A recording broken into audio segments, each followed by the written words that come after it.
साहिबे कमाल वालिए कुले आलम सरकारे जहां साहिब श्री गुरु ग्रंथ साहिब महाराज तिन्हां दी पावन पवित्र मिठड़ी गोद दा आनंद मान रही साध संगत जीओ। अज दे हुक्म फरमान जो आप जी ने सरवण कीते हन, ये हुक्म फरमान 740 अंग ते गुरु साहिब महाराज जी बख्शिश कर रहे हैं। सारी ही संगत हुक्म फरमान दी विचार दी हाजरी भरन तो पहला मन बिरतियां एकागर कर गुर चरना दा प्यार लेंदे सतगुर दे घर दियां खुशियां प्राप्त करिए जी। सतनाम वाहेगुरु सतनाम वाहेगुरु सतनाम वाहेगुरु सतनाम वाहेगुरु सतनाम श्री वाहेगुरु साहिब जी। सोहे महला पंजवा। सूही राग दे विच धन धन गुरु अर्जन देव पातशाह दुनिया दे पंजवें शहीद सिख कौम दे पंजवें गुरु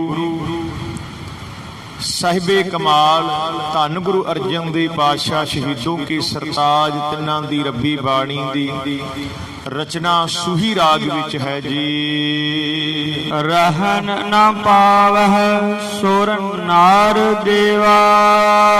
सतगुरु पातशाह मेर करदे हन कि अनेका मनुख अपने आप नूं दैवी मनुख देवते अखवाउण वाले, अनेका ही मनुख अपने आप को रब अखवाउण वाले, कोई देवता कोई देवा कोई कुछ अखवा के इस संसार तो तुर गए।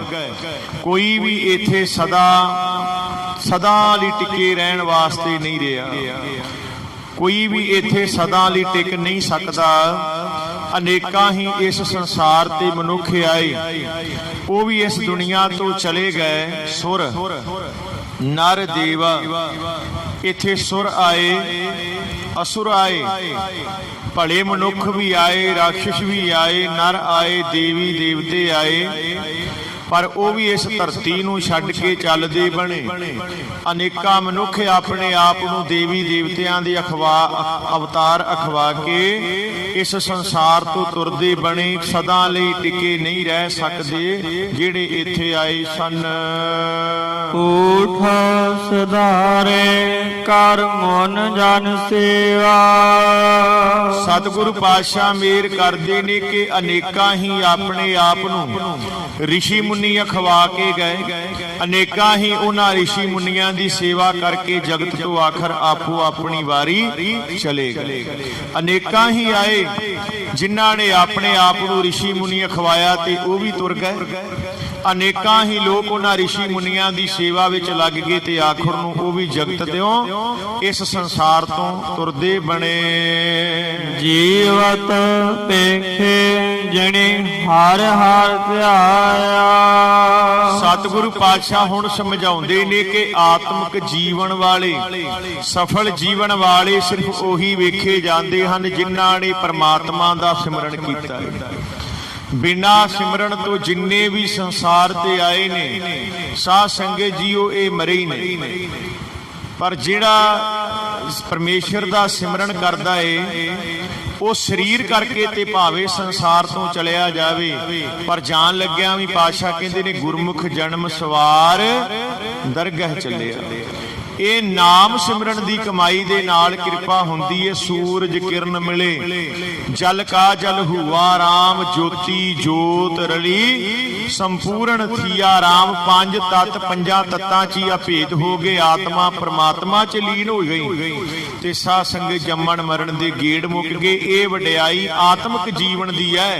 पातशाह मेहर करदे ने जीवत पेखे जिनी हर हर ध्याया, ओही जिउंदे वेखे जांदे ने ਆਤਮਿਕ ਜੀਵਨ ਦੀ ਸੋਝੀ ਵਾਲੇ ਵੇਖੇ ਜਾਂਦੇ ਨੇ, ਜਿਨੇ ਹਰੀ ਪਰਮੇਸ਼ਰ ਦਾ ਸਿਮਰਨ ਕੀਤਾ, ਜਿਨੇ ਉਸ ਦਾਤੇ ਦੇ ਗੁਣਾਂ ਨੂੰ ਗਾਉਣਾ ਕੀਤਾ, ਜਿਸ ਨੇ ਉਸ ਅਕਾਲ ਪੁਰਖ ਦੀਆਂ ਰਹਿਮਤਾਂ ਨੂੰ ਸਮਝਿਆ ਹੈ। ਸਾਧ ਸੰਗ ਤਿਨੀ ਦਰਸ਼ਨ ਪਾਇਆ। ਤੇ ਪਾਤਸ਼ਾਹ ਮੇਰ ਕਰਦੇ ਨੇ, ਉਹਨਾਂ ਨੇ ਸਾਧੂ ਸੰਤਾਂ ਦੀ ਸੰਗਤ ਵਿੱਚ ਟਿਕ ਕੇ ਪਰਮਾਤਮਾ ਦਾ ਦਰਸ਼ਨ ਕੀਤਾ ਹੈ। ਕਿਉਂਕਿ ਸਾਧ ਸੰਗਤ ਜੀ ਜਿਹੜੇ ਸਾਧੂ ਹੁੰਦੇ ਨੇ ਮਾਰਗ ਦੱਸਦੇ ਆ, ਸੰਤ ਮਹਾਂਪੁਰਖ ਜਿਹੜੇ ਹੁੰਦੇ ਨੇ ਇਹ ਮਾਰਗ ਤੇ ਲਾ ਦਿੰਦੇ ਨੇ। ਇਹਨਾਂ ਦੇ ਮਾਰਗ ਤੇ ਲੱਗਣ ਕਰਕੇ, ਸੰਤਾਂ ਮਹਾਂਪੁਰਖਾਂ ਦੀ ਸੰਗਤ ਕਰਕੇ ਤੇ ਕਿਰਪਾ ਹੋ ਜਾਂਦੀ ਹੈ। ਸਾਧ ਸੰਗ ਤਿਨੀ ਦਰਸ਼ਨ ਪਾਇਆ, ਸਾਧ ਸੰਗਤ ਕੀਤੇ ਆ, ਸਾਧੂ ਸੰਤਾਂ ਮਹਾਂਪੁਰਖਾਂ ਦੀ ਸੰਗਤ ਕੀਤੇ ਆ, ਪਰਮੇਸ਼ਰ ਦਾ ਦਰਸ਼ਨ ਪਾ ਲਿਆ, ਪਰਮੇਸ਼ਰ ਅਕਾਲ ਪੁਰਖ ਪ੍ਰਾਪਤ ਹੋ ਗਿਆ। ਰਹਾ ਵਿਸ਼ਰਾਮ ਲਾ ਕੇ ਸਤਿਗੁਰ ਜੀ ਮੇਰ ਕਰਦੇ ਹਨ। ਬਾਦਸ਼ਾਹ ਸਾਹ ਵਪਾਰੀ ਮਰਨਾ। ਸਤਿਗੁਰੂ ਪਾਤਸ਼ਾਹ ਮਹਾਰਾਜ ਕਹਿੰਦੇ ਨੇ, ਭਾਵੇਂ ਸ਼ਾਹ ਹੋਵੇ, ਭਾਵੇਂ ਵਪਾਰੀ ਹੋਵੇ ਤੇ ਭਾਵੇਂ ਬਾਦਸ਼ਾਹ ਹੋਵੇ, ਸਭ ਨੇ ਆਖਰ ਨੂੰ ਮਰਨਾ ਹੈ। ਕਿਉਂਕਿ ਸਾਧ ਸੰਗਤ ਜੀ ਦੁਨੀਆ ਤੇ ਕੋਈ ਬੈਠਾ ਨਹੀਂ ਦੇ ਰਿਹਾ। ਬੜੇ ਬੜੇ ਧਨਾੜ ਇਸ ਸੰਸਾਰ ਤੇ ਆਏ, ਉਹ ਸੰਸਾਰ ਤੋਂ ਆਪਣੇ ਸਮੇਂ ਅਨੁਸਾਰ ਵਾਰੀ ਆਪੋ ਆਪਣੀ ਕੋਈ ਨਾ ਬੰਦੇ ਧੀਰ। ਕੋਈ ਵੀ ਇੱਥੇ ਧੀਰਜ ਬੰਨ ਕੇ ਸਦਾ ਲਈ ਟਿਕਿਆ ਨਹੀਂ ਰਿਹਾ।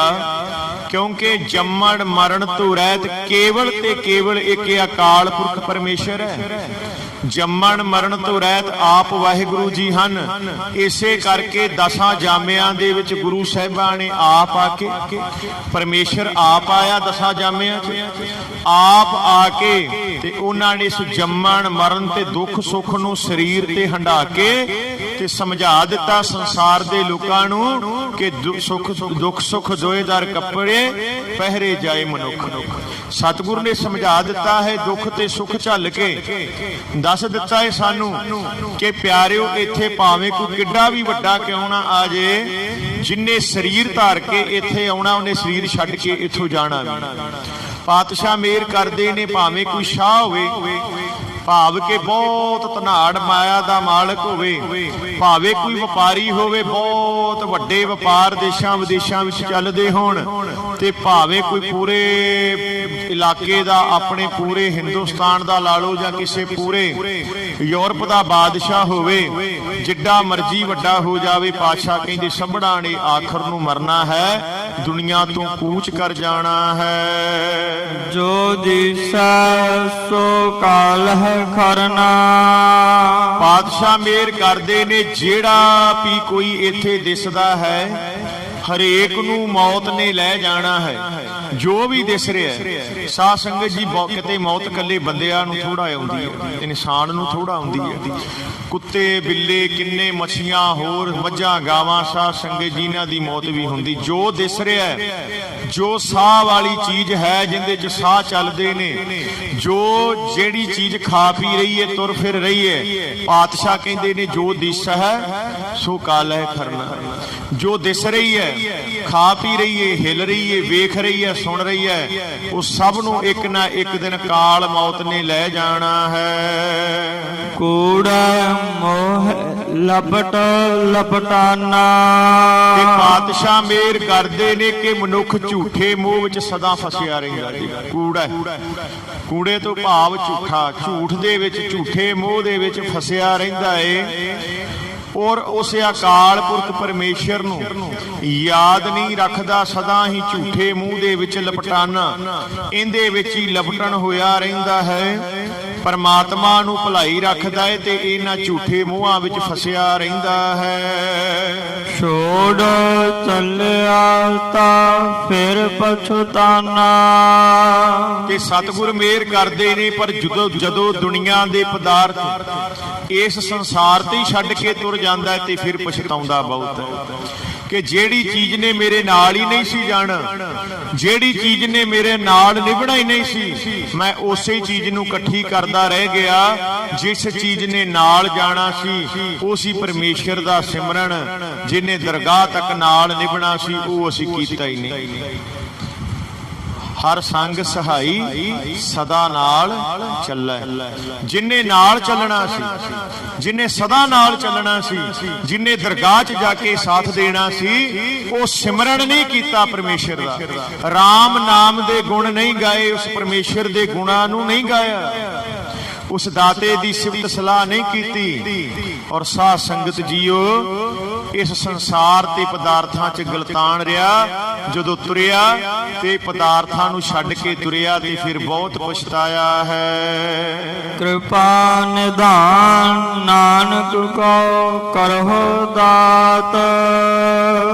ਹੁਣ ਗੁਰੂ ਪਾਤਸ਼ਾਹ ਮਹਾਰਾਜ ਸੱਚੇ ਪਾਤਸ਼ਾਹ ਸਾਰਾ ਕੁਝ ਸਮਝਾ ਕੇ ਤੇ ਇੱਕ ਅਰਦਾਸ ਬੇਨਤੀ ਦੇ ਜੋੜ ਦੱਸਦੇ ਨੇ, ਬੇਨਤੀ ਕਰਦੇ ਪਏ ਨੇ। ਇਹ ਅਗਲੀ ਦੋ ਪੰਕਤੀਆਂ ਨੇ ਜਿਹੜੀਆਂ, ਕਿਰਪਾ ਨਿਧਾਨ ਨਾਨਕ ਕੋ ਕਰਹੁ ਦਾਤ, ਨਾਮ ਤੇਰਾ ਜਪੀ ਦਿਨ ਰਾਤ। ਇਹ ਜਿਹੜੀਆਂ ਪੰਕਤੀਆਂ ਨੇ ਜੋਦੜੀ ਦੀਆਂ ਨੇ, ਬੇਨਤੀ ਦੀਆਂ ਨੇ। ਹੁਣ ਸਤਿਗੁਰੂ ਜੀ ਜੋਦੜੀ ਕਰਦੇ ਪਏ ਨੇ ਕਿ ਹੇ ਕਿਰਪਾ ਦੇ ਖਜ਼ਾਨੇ, ਹੇ ਕਿਰਪਾ ਦੇ ਨਿਧਾਨ, ਕਿਰਪਾ ਦੇ ਖਜ਼ਾਨੇ, ਹੇ ਪ੍ਰਭੂ ਮੇਰੇ ਮਾਲਕ, ਮੇਰੇ ਤੇ ਕਿਰਪਾ ਕਰਕੇ ਮੈਨੂੰ ਇਹ ਦਾਤ ਬਖਸ਼ੋ। ਨਾਮ ਤੇਰਾ ਜਪੀ ਦਿਨ ਰਾਤ। ਇਹ ਦਾਤ ਮੇਰੀ ਝੋਲੀ ਵਿੱਚ ਪਾ ਦਿਓ ਮੇਰੇ ਮਾਲਕ ਜੀ, ਕਿ ਮੈਂ ਦਿਨ ਰਾਤ ਆਪ ਜੀ ਦਾ ਨਾਮ ਜਪਦਾ ਰਹਾ। ਆਖੋ ਸਤਿਨਾਮ ਵਾਹਿਗੁਰੂ। ਇਹ ਜੋਦੜੀ ਦੇ ਸ਼ਬਦ ਨੇ। ਸੱਚੇ ਪਾਤਸ਼ਾਹ ਸਭ ਤੁਰ ਜਾਣਗੇ ਸੰਸਾਰ ਤੋਂ, ਬਾਦਸ਼ਾਹ ਤੁਰ ਜਾਣਗੇ, ਸ਼ਾਹ ਵਪਾਰੀ ਸਭ ਤੁਰ ਜਾਣਗੇ, ਇਥੋਂ ਦੇਵੀ ਦੇਵਤੇ ਸੁਰ ਨਰ ਅਸੁਰ ਸਭ ਤੁਰ ਗਏ, ਅਸੀਂ ਵੀ ਤੁਰ ਜਾਣਾ ਹੈ। ਪਾਤਸ਼ਾਹ ਕਿਰਪਾ ਕਰਿਓ, ਪਰ ਜਦੋਂ ਤੁਰੀਏ ਸੰਸਾਰ ਤੋਂ ਤੇ ਪਛਤਾਉਣਾ ਨਾ ਪਵੇ। ਇਹ ਮੇਰ ਕਰ, ਕਿਰਪਾ ਦੇ ਖਜ਼ਾਨੇ ਮੇਰੇ ਤੇ ਦਇਆ ਕਰ, ਇਹ ਦਾਤ ਦੇ ਕਿ ਮੈਂ ਦਿਨ ਰਾਤ ਤੇਰਾ ਨਾਮ ਜਪਦਾ ਰਹਾ, ਦਿਨ ਰਾਤ ਤੇਰੇ ਗੁਣ ਗਾਉਂਦਾ ਰਹਾ। ਇਹ ਸਤਿਗੁਰ ਅੱਗੇ ਜੋਦੜੀਆਂ ਕਰਿਆ ਕਰੀਏ, ਸਤਿਗੁਰੂ ਜੀ ਦੇ ਅੱਗੇ ਅਰਜ ਅਰਜੋਈ ਕਰਿਆ ਕਰੀਏ, ਕਿਉਂਕਿ ਇਹ ਮੰਗਣਾ ਸਭ ਤੋਂ ਭਲਾ ਹੈ। ਨਾਮਦਾਨ ਮੰਗਣਾ ਸਭ ਤੋਂ ਭਲਾ। ਗੁਰਬਾਣੀ 'ਚ ਫਰਮਾਨ ਹੈ, ਮੰਗਣਾ ਮੰਗਣ ਨੀਕਾ, ਹਰ ਜਸ ਗੁਰ ਤੇ ਮੰਗਣਾ। ਗੁਰੂ ਦੇ ਕੋਲੋਂ ਹਰੀ ਦਾ ਜਸ ਮੰਗਣਾ ਸਭ ਤੋਂ ਭਲਾ ਹੈ। ਤੇ ਨਾਲ ਪਾਤਸ਼ਾਹ ਮਾਰੇ ਵੀ ਕਹਿੰਦੇ ਨੇ ਵੀ ਉਵੇਂ ਰਾਤ ਨੂੰ ਜਾਗਣਾ ਬਹੁਤ ਮਾੜਾ ਹੈ। ਸਾਰੀ ਰਾਤ ਟੀਵੀ ਵੇਖੀ ਜਾਓ, ਫਿਲਮਾਂ ਵੇਖੀ ਜਾਓ, ਜਾਂ ਹੋਰ ਕੂੜ ਵਕਾਰ ਕਰਮਾਂ ਵਿੱਚ ਲੱਗੇ ਰਹੋ, ਚੋਰੀ ਕਰਨ ਲਈ ਜਾਗਦੇ ਰਹੋ, ਕੁਕਰਮ ਕਰਨ ਲਈ ਜਾਗਦੇ ਰਹੋ। ਤੇ ਪਾਤਸ਼ਾਹ ਕਹਿੰਦੇ ਨੇ ਇਹ ਜਾਗਣਾ ਤ੍ਰਿਗ ਹੈ, ਮਾੜਾ ਹੈ। ਪਰ ਇੱਕ ਉਹ ਜਾਗਣਾ ਜਿਹਨੂੰ ਗੁਰੂ ਪਾਤਸ਼ਾਹ ਕਹਿੰਦੇ ਨੇ ਬਹੁਤ ਚੰਗਾ। ਉਹ ਕਿਹੜਾ ਜਾਗਣਾ? ਜਾਗਣਾ ਜਾਗਣ ਨੇਕਾ ਹਰ ਕੀਰਤਨ ਮਹਿ ਜਾਗਣਾ। ਉਸ ਦਾਤੇ ਦੀ ਕੀਰਤ ਕਰਦਿਆਂ ਸਿਫਤ ਸਲਾਹ ਵਿੱਚ ਜਾਗਦੇ ਰਹਿਣਾ, ਇਹ ਭਲਾ ਜੀ। ਇਹ ਜਾਗਣਾ ਵੀ ਭਲਾ, ਇਹ ਮੰਗਣਾ ਵੀ ਭਲਾ। ਇਸ ਕਰਕੇ ਗੁਰਮੁਖੋ ਗੁਰੂ ਪਾਤਸ਼ਾਹ ਅੱਗੇ ਅਰਦਾਸ ਕਰੀਏ ਕਿ ਹੇ ਕਿਰਪਾ ਦੇ ਖਜ਼ਾਨੇ, ਕਿਰਪਾ ਨਿਧਾਨ ਸਤਿਗੁਰ, ਮੈਨੂੰ ਕਿਰਪਾ ਕਰਕੇ ਇਹ ਦਾਤ ਦੇ ਕਿ ਮੈਂ ਦਿਨ ਰਾਤ ਨਾਮ ਤੇਰਾ ਜਪੀ, ਦਿਨ ਰਾਤ ਤੇਰਾ ਨਾਮ ਜਪਾਂ, ਦਿਨ ਰਾਤ ਤੇਰੀ ਸਿਫਤ ਸਲਾਹ ਕਰਦਾ ਰਵਾਂ। ਇਹ ਦਾਤ ਮੇਰੀ ਝੋਲੀ ਚ ਪਾ ਦਿਓ। ਸੋ ਗੁਰੂ ਪਿਆਰੀ ਸਾਧ ਸੰਗਤ ਜੀ, ਸਤਿਗੁਰ ਕਿਰਪਾ ਕਰਨ। ਅੱਜ ਦੀਆਂ ਵਿਚਾਰਾਂ ਇੱਥੇ ਹੀ ਸਮਾਪਤ। ਹੁਣ ਸਮਾਪਤੀ ਦੀ ਪੰਕਤੀ ਪੜ੍ਹ ਕੇ ਗੁਰੂ ਚਰਨਾਂ ਦਾ ਪਿਆਰ ਲੈਂਦੇ ਫਤਿਹ ਦੀ ਸਾਂਝ ਪਾਵਾਂਗੇ। ਹੋਈਆਂ ਭੁੱਲਾਂ ਗਲਤੀਆਂ ਤੋਂ ਸੰਗਤ ਅਤੇ ਸਤਿਗੁਰ ਸੱਚੇ ਪਾਤਸ਼ਾਹ ਕਿਰਪਾ ਨਿਧਾਨ ਦਿਆਲੂ ਸਤਿਗੁਰੂ ਜੀ ਬਖਸ਼ਣਹਾਰ ਹਨ, ਬਖਸ਼ ਲੈਣਗੇ। ਆਓ ਸਾਰੀ ਸੰਗਤ ਹਾਜ਼ਰੀ ਲਵਾਈਏ ਜੀ। ਕਿਰਪਾ ਨਿਧਾਨ ਨਾਨਕ ਕੋ ਕਰਹੁ ਦਾਤ, ਨਾਮ ਤੇਰਾ ਜਪੀ ਦਿਨ ਰਾਤ। ਵਾਹਿਗੁਰੂ ਜੀ ਕਾ ਖਾਲਸਾ, ਵਾਹਿਗੁਰੂ ਜੀ ਕੀ ਫਤਿਹ।